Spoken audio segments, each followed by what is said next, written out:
आणि एक महत्त्वाची अपडेट आहे। शिंदेंच्या शिवसेनेचे आमदार अर्जुन खोतकर हे उपमुख्यमंत्री सुनेत्रा पवार यांची भेट घेतील आणि ती भेट घेण्यासाठी ते देवगिरी निवासस्थानी दाखल झालेत। शिंदेंच्या शिवसेनेचे आमदार अर्जुन खोतकर हे हिंगोली परभणीच्या स्थानिक स्वराज्य संस्थेच्या जागेवरती दावा करतात आणि त्यांच्या मुलीसाठी दर्शना खोतकरसाठी ही जागा ते मागतात।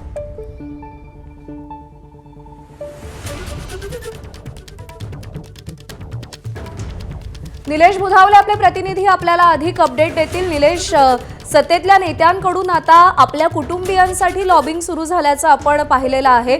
अर्जुन खोतकर सुनेत्रा पवारांची भेट घेण्यासाठी पोहोचलेत, काय माहिती आहे?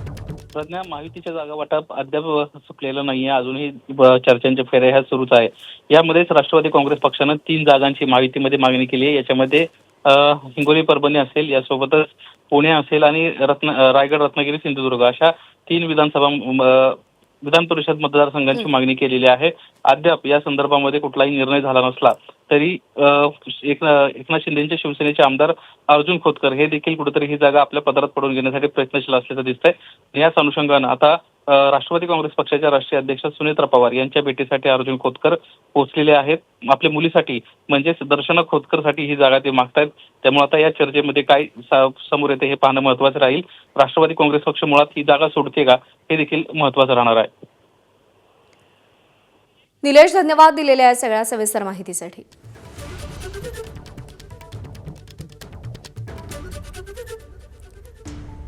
तर सत्तेतले आमदार आपल्या कुटुंबियांसाठी आता विधान परिषदेच्या या जागांसाठी लॉबिंग करताना पाहायला मिळतात। अर्जुन खोतकर सुनेत्रा पवारांची भेट घेण्यासाठी पोहोचलेले आहेत।